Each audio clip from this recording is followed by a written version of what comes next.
This is the S-300 missile system, Iran's primary anti-air defense, and a system once thought impenetrable.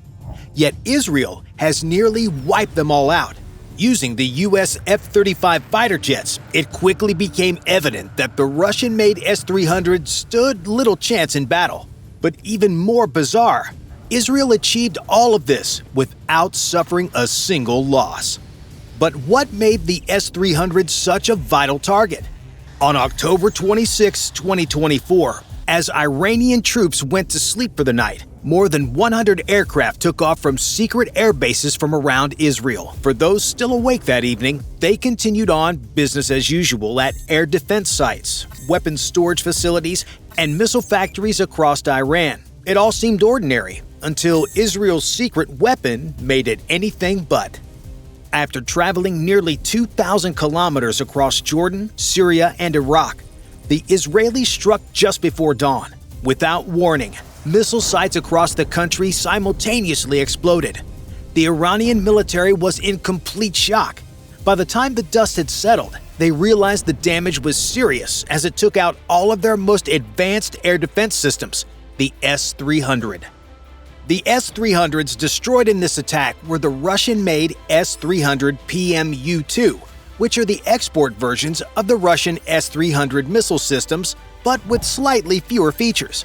These missile systems, or batteries as some call them, were built to replace traditional missile launch sites, which, while not only difficult to set up, were completely immobile.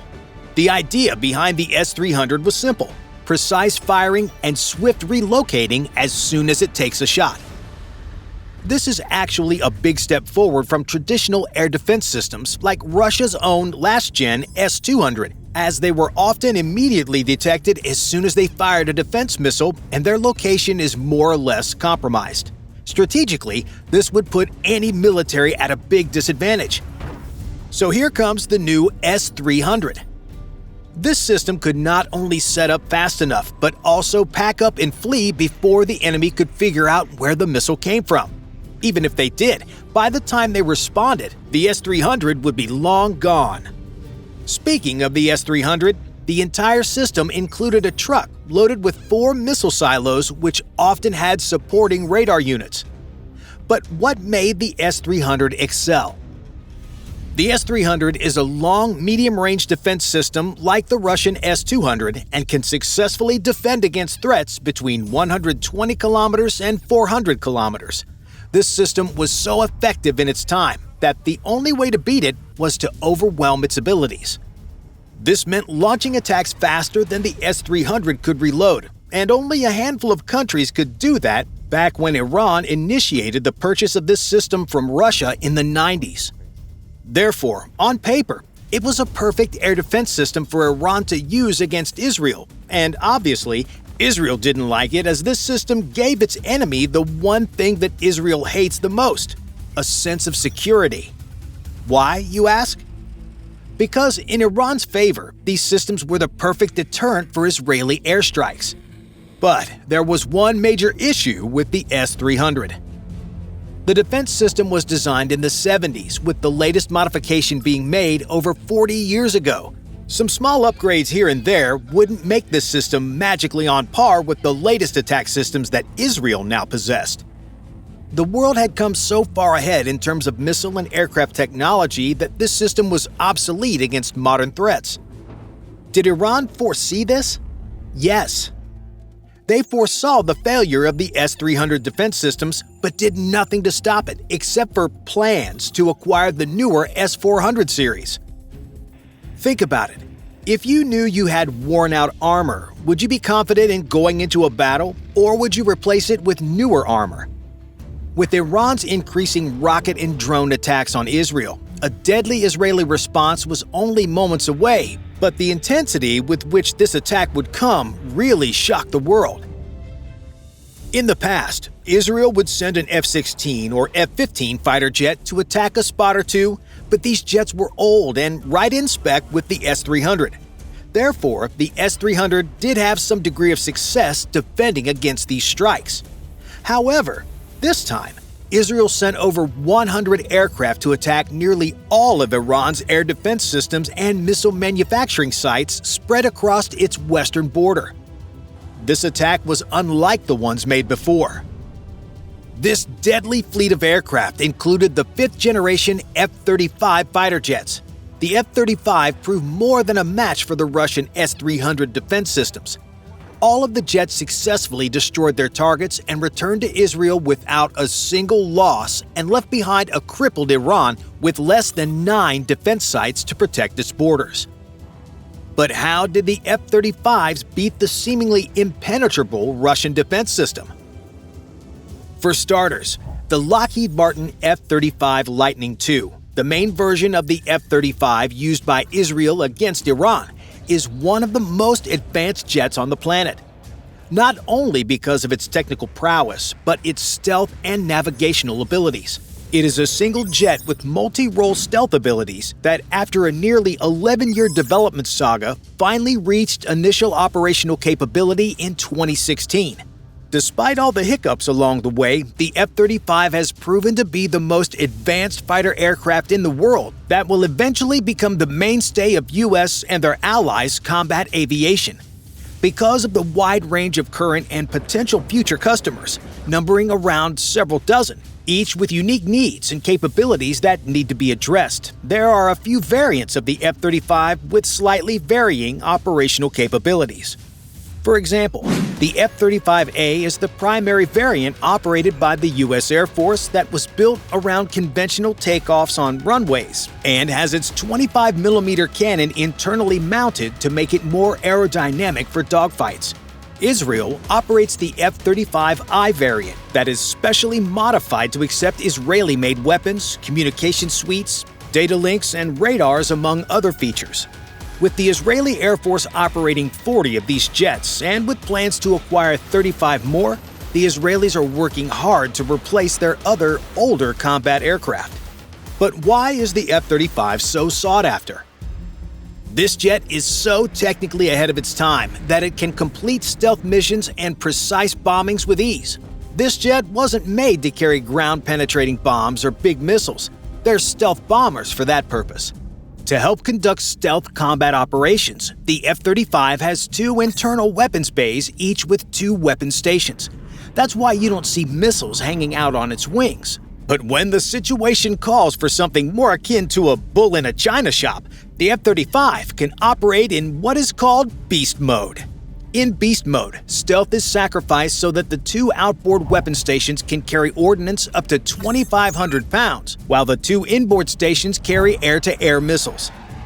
The aircraft can use 6 external weapon stations for missions that do not require stealth. These weapon stations can carry large air-to-surface weapons that wouldn't fit inside the weapons bays, such as the AGM-158 Joint Air-to-Surface Standoff Missile, or JASSM, or the AGM-158C LRASM cruise missile. On the inside, the F-35's cockpit was designed to give the pilot exceptional situational awareness. The main display is a 20 by 8-inch panoramic touchscreen, which shows jet information and integrated caution and warnings.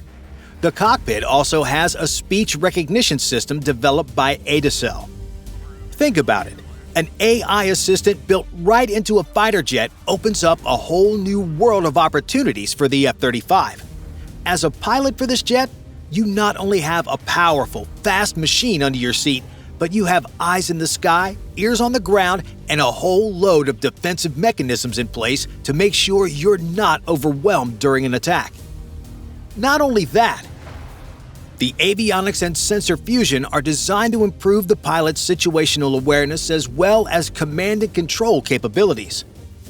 The AN/ASQ-239 Barracuda electronic warfare system and the Northrop Grumman Raytheon AN/AAQ-37 Electro-Optical Distributed Aperture System, or DAS, are just a couple of names of the classified number of mission systems installed in this jet. Thanks to these integrated advanced communication technologies, it can view and share data between different military units with ease, while staying up to date on its own surroundings. The jet purposely received criticism from Elon Musk for its operational capabilities that were advertised to be unlike anything the world had seen at the time. And since it had not been battle-tested yet, there was no way to debunk this critique. However, the Israeli attack proved that Elon was wrong. Not only did the F-35 beat Iran's air defense, it did so without a loss and was mostly undetected at many sites. Even though the S-300s were aimed to defend against much older fighter jets like the F-16, their failure to intercept a previous airstrike conducted by Israel to destroy a missile depot deep inside Iran tells us volumes about the aging defense system. So, what is likely to happen next? Iran has lost its superior edge over Israel, especially with the recent loss of nearly all of its capable air defense systems.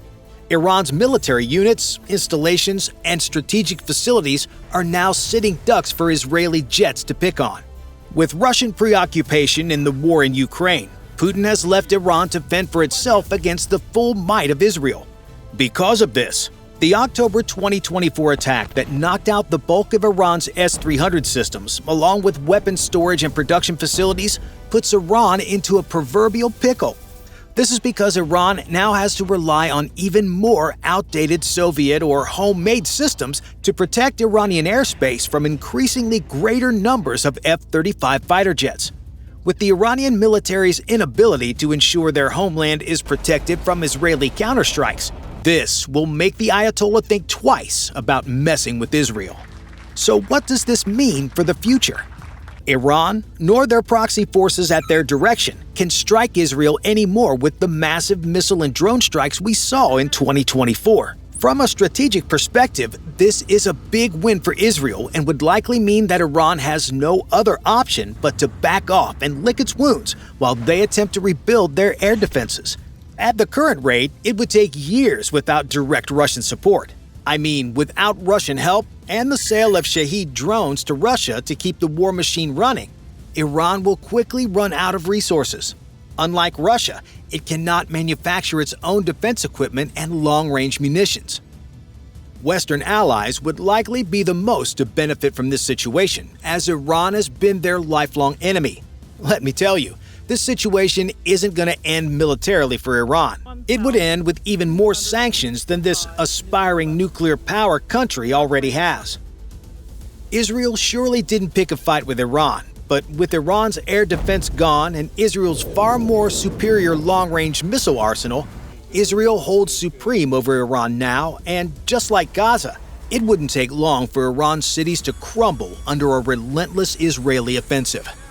That is, of course, if Iranian leadership continues with their offensive of launching drone attacks or supporting factions like Hezbollah and Hamas against Israel. But this will end badly for them. Because of Israel's complete domination over Iranian skies, Israel is basically keeping the Iranian military at arm's length and punching them repeatedly in the face while they flail their arms. In fact, with the skies over Iran now vulnerable, it is not out of the realm of possibility we could see an Israeli airstrike on Iranian nuclear facilities like they did to both Iraq and Syria. Bye for now.